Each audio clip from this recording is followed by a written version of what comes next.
नमस्कार मित्रों, turn the bus के YouTube चैनल पर आपका स्वागत है। आज जिस पाठ का हम अध्ययन करने वाले हैं उसका नाम वृत्त है। वृत्त के बारे में आपने अपने पहले के कक्षाओं में जरूर पढ़ा होगा। तो इस पाठ को शुरू करने से पहले मैं आपको कुछ आकृतियां दिखाना चाहता हूँ।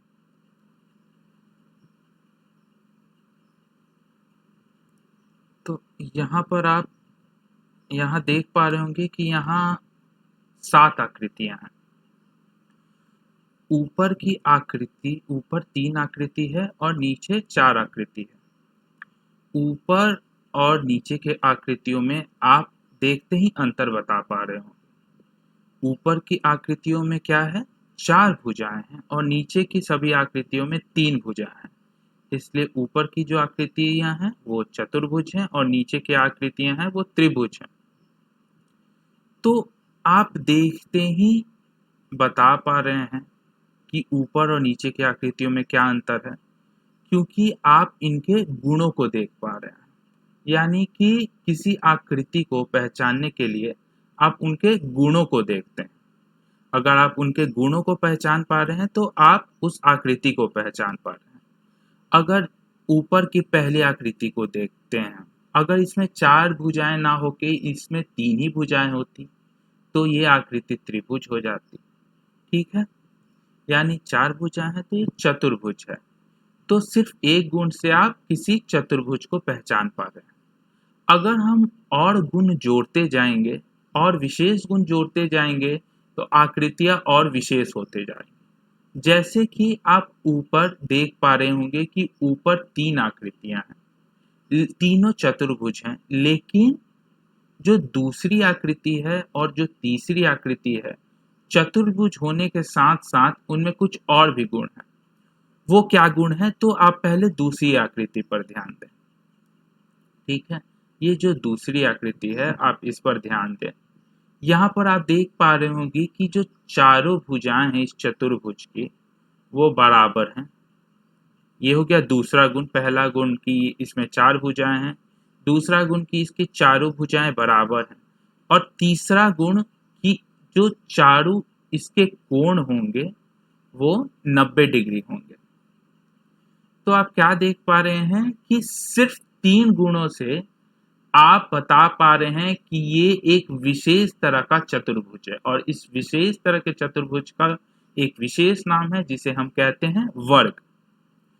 तो और फिर आप तीसरे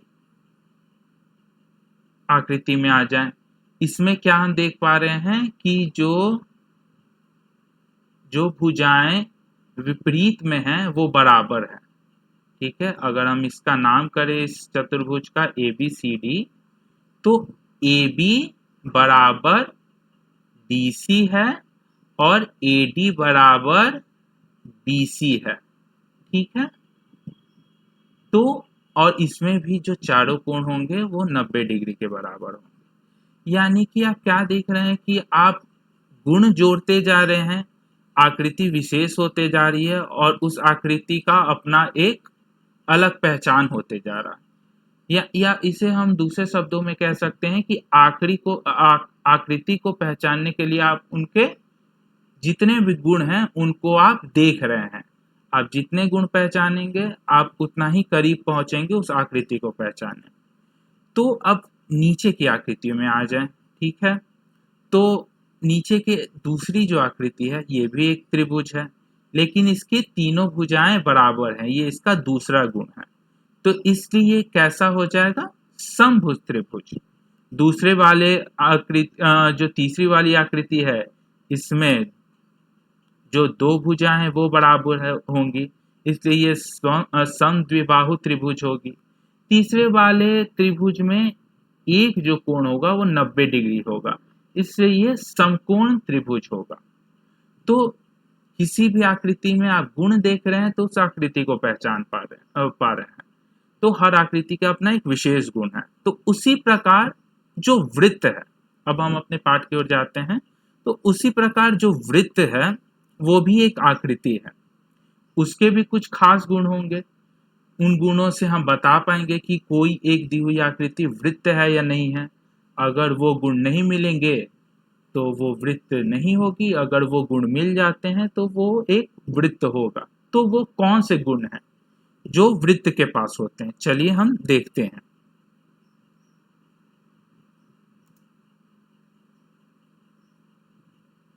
ठीक है, यहाँ पर आप देख पा रहे होंगे कि एक वृत्त है। तो वृत्त के गुणों को देखने से पहले हम उसका परिभाषा देख लेते हैं एक बार। यहाँ पर परिभाषा लिखा हुआ है, आप देख पा रहे होंगे, लेकिन ये परिभाषा आप पढ़ेंगे तो ये इतना सरल नहीं लगेगा। लेकिन घबराइए मत, मैं इसे सरल भाषा में आपको समझाऊंगा। ठीक है, ये किताबी परिभाषा है, आप किसी भी किताब में इसे देख सकते हैं। तो एक वृत्त एक समतल में सभी बिंदुओं का एक संग्रह है जो एक नियत बिंदु। जी, इस बात को आप जरूर ध्यान दें। यहाँ पर हमें दो बातों को ध्यान देना है। पहला, नियत बिंदु यानी केंद्र से एक स्थिर दूरी त्रिज्या, ये दूसरा बात है, त्रिज्या पर होती है। यानी एक नियत बिंदु हमें लेना है। तो इस वृत्त में हम एक नियत बिंदु ले लेंगे जिसे हम बोलेंगे केंद्र। ठीक है, ये हमारा केंद्र हो जाएगा। अंग्रेजी में इसे हम सेंटर भी कहते हैं। ठीक है, मैं आपको बीच बीच में अंग्रेजी में भी बताऊंगा। ठीक है, क्योंकि अगर आप बाद में अगर उच्च शिक्षा की ओर जाते हैं तो आपको काफ़ी किताबें जो होंगी वो हिंदी में उपलब्ध नहीं होंगी। तो आपको उस समय दिक्कत ना हो, इसलिए आप हिंदी और अंग्रेजी को साथ साथ लेके चलेंगे, वो ज़्यादा बेहतर होगा आपके लिए। ठीक है, जो जो ये केंद्र है यानी सेंटर है, यहाँ से हम पहले हम इस वृत्त पर बिंदु ले लेते हैं। बहुत सारे यहाँ पर मान लेते हैं, हम 3 बिंदु लेते हैं, ए बी सी।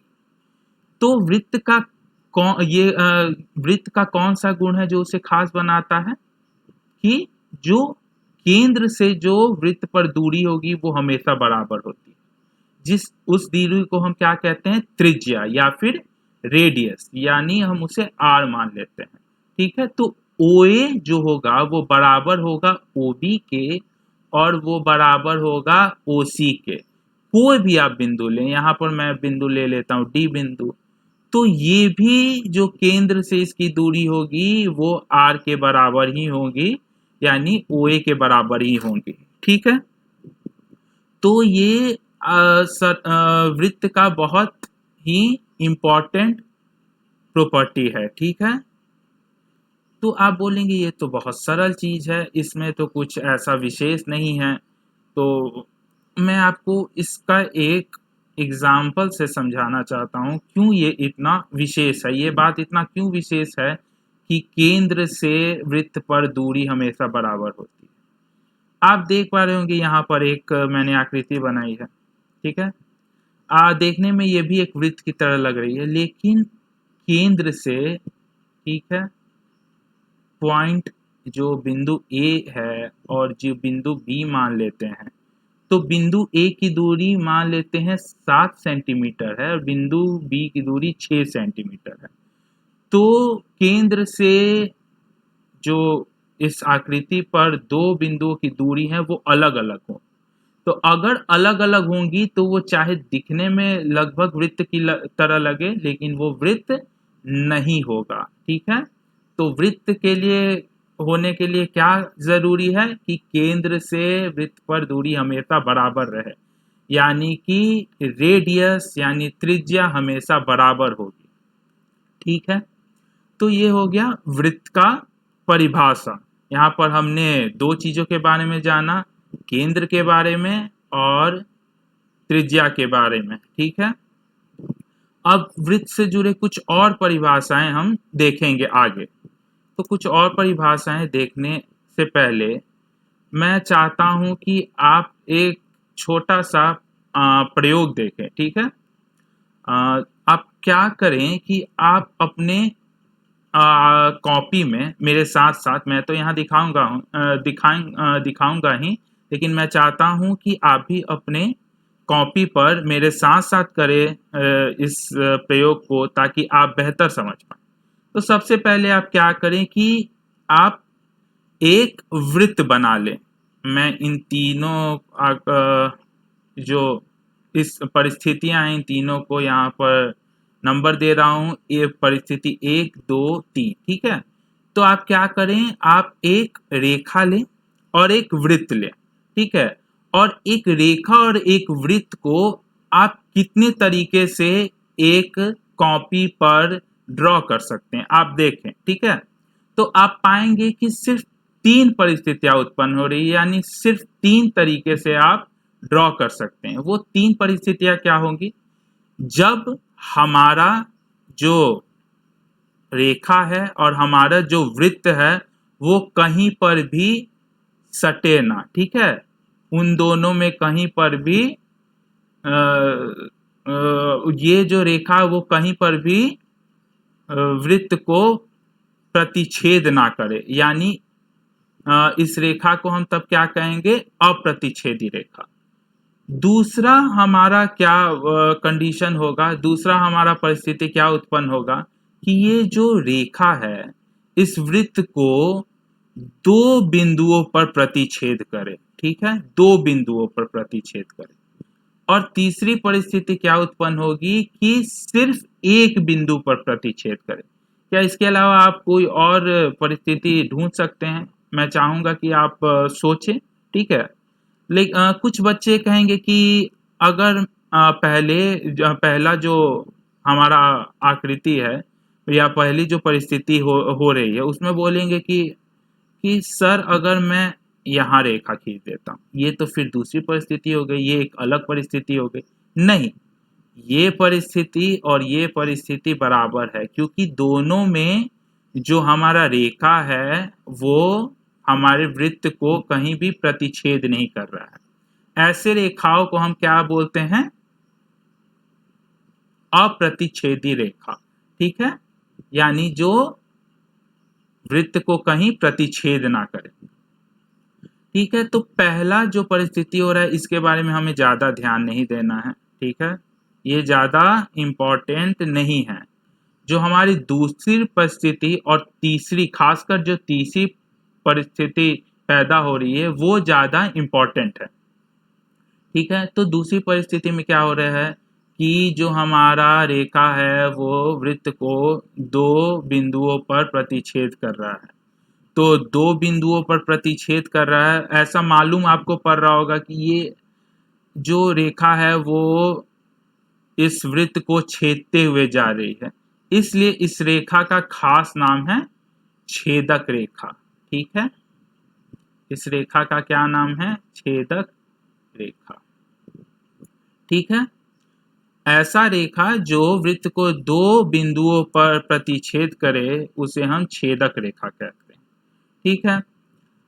अब तीसरी परिस्थिति में क्या हो रही है कि ये सिर्फ एक ही बिंदु पर स्पर्श कहें या प्रतिच्छेद कहें, आप कुछ भी कह सकते हैं, लेकिन जो हमारा रेखा है वो हमारे वृत्त से एक ही बिंदु पर इंटरैक्ट कर रहा है या फिर हम कहें स्पर्श कर रहा है, तो उसे हम कहते हैं स्पर्श रेखा, क्योंकि ये एक ही बिंदु पर स्पर्श कर रहा है। तो ये हमारा स्पर्श रेखा हो गया। अंग्रेजी में छेदक रेखा को हम सेकेंड कहते हैं और हमारे स्पर्श रेखा को हम टेंजेंट कहते हैं। ये बहुत जरूरी है, इसी के बारे में मूलतः हम लोग इसी स्पर्श रेखा के बारे में पढ़ेंगे इस पाठ में। और जिस बिंदु पर ये स्पर्श रेखा हमारे वृत्त को छूती है उसे हम स्पर्श बिंदु कहते हैं। ये हमारा हो जाएगा स्पर्श बिंदु, ठीक है। अब आप आगे देखें, ठीक है।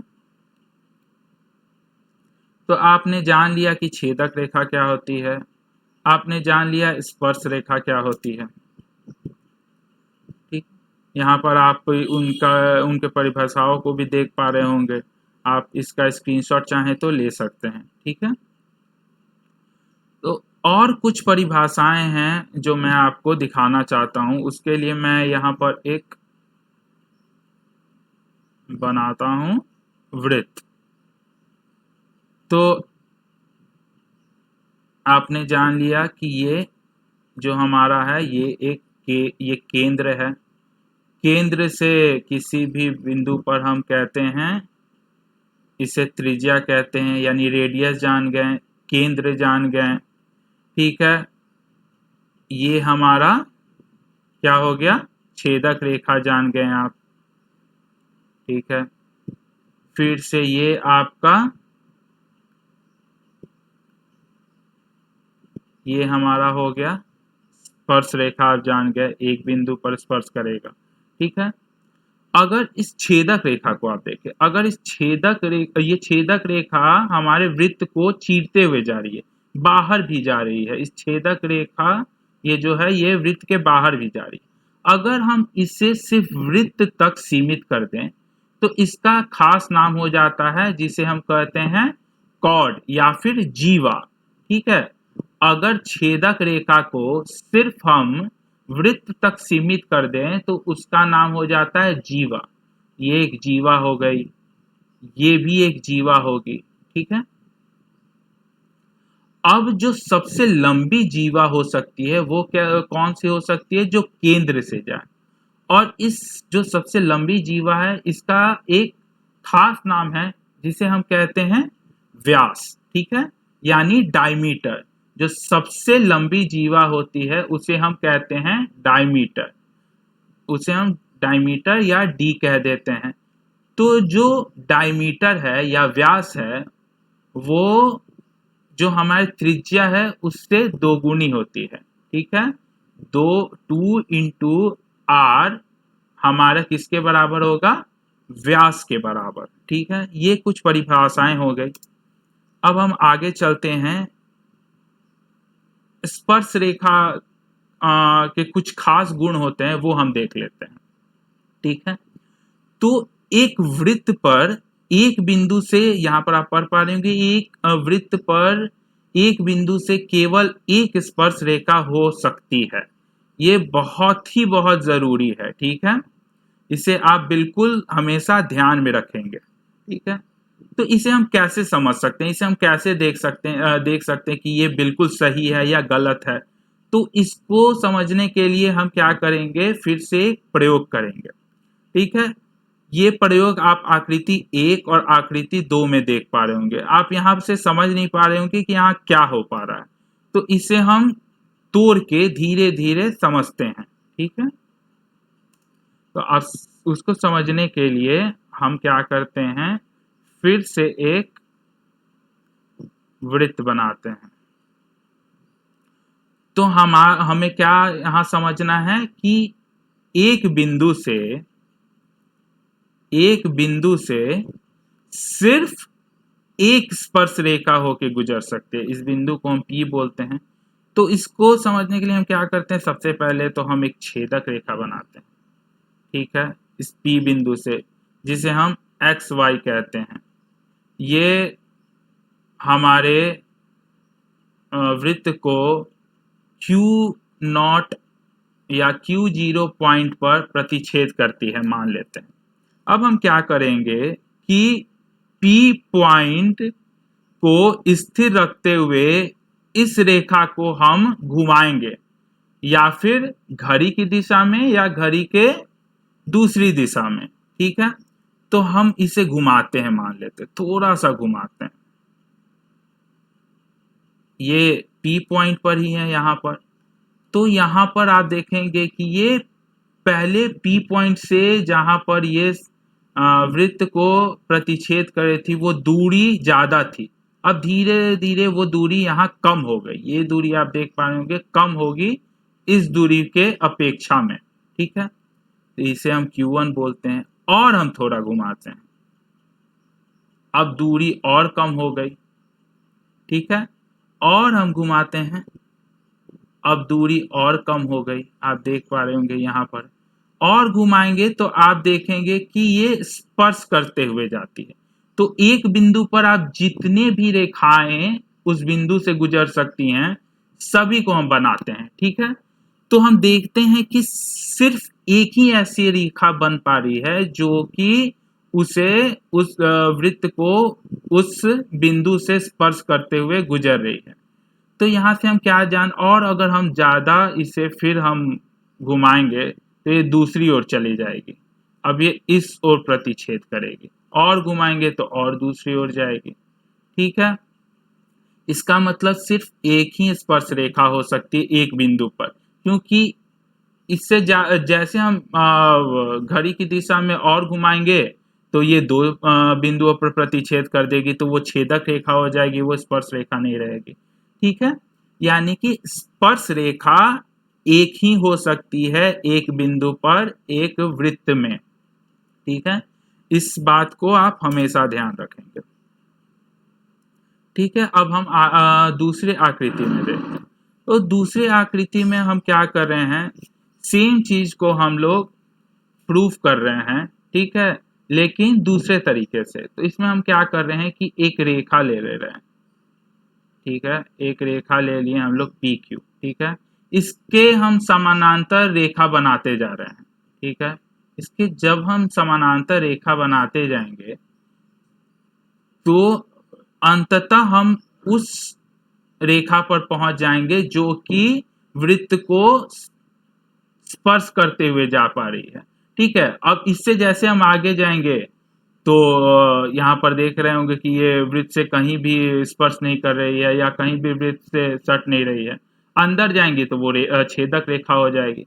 तो सिर्फ एक ही परिस्थिति उत्पन्न हो रही है जिसमें ये स्पर्श करते हुए जा रही है। तो इस वाले प्रयोग से भी हम मालूम कर पा रहे होंगे कि सिर्फ एक ही बिंदु पर जो हमारा रेखा है, ठीक है, एक ही बिंदु पर एक बिंदु पर सिर्फ एक ही स्पर्श रेखा हो पा रही है। ठीक है, अब हम आगे देखते हैं। ठीक, अब हमें आगे क्या करना है, अब हमें आगे इस पाठ में दो प्रमेय को प्रूव करना है। ठीक है, तो इन दोनों प्रमेयों के बारे में हम अगले लेक्चर में बात करेंगे। ठीक है, तब तक के लिए धन्यवाद।